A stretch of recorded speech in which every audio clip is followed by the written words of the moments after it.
This one also long.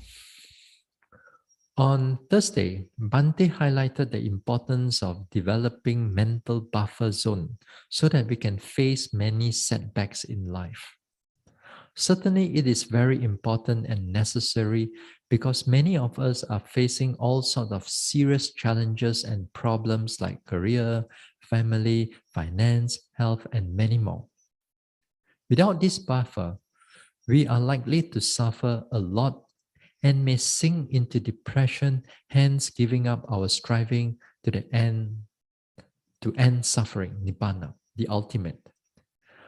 Could you brief us how systematically we can develop this strong mindfulness and strength, like Yoniso Manasikara on Anicca, Dukkha, Anatta, practice daily mindfulness, especially Chittanupassana, and many others? Okay, but it's going to be a long talk now, like that.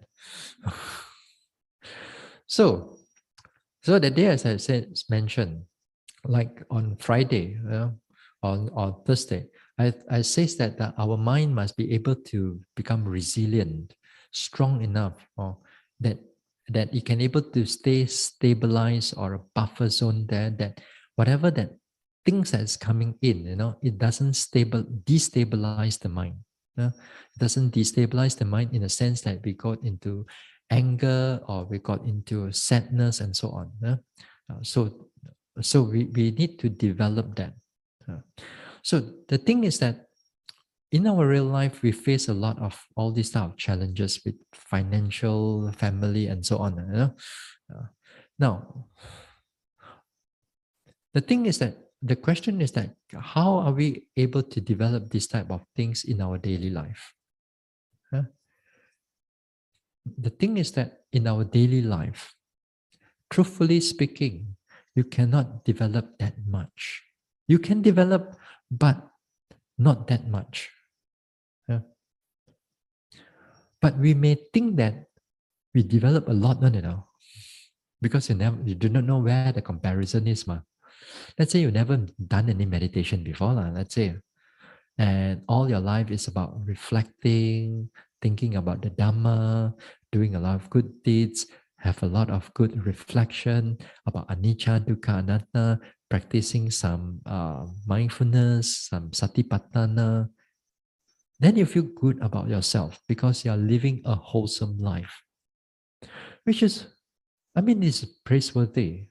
If you compare yourself with yourself of the past, or compared with the worldly ways of people, what people do, then you find that this is much better way for me to live. Yeah. But the thing is that they haven't come to a stage where they see actual mental development yet.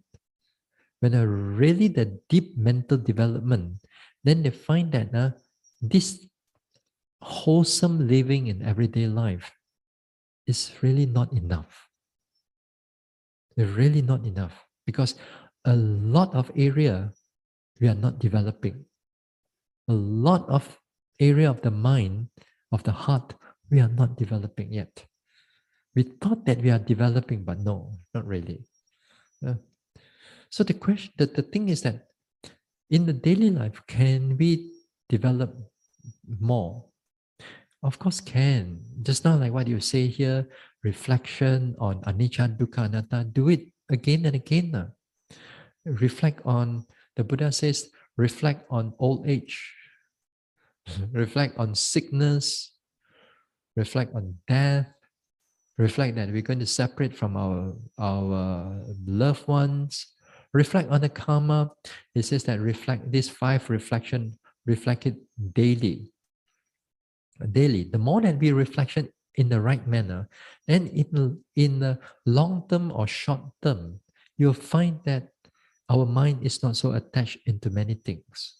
But I guess that many of us are doing it. Yeah? Many of us are actually doing it. Those people who come to the Dhamma talk like that one, not the first time Buddhism, First time, first time for you to hear this type of Buddhism, sometimes you do not know what I'm talking about. It's not that, this is not a beginner's talk.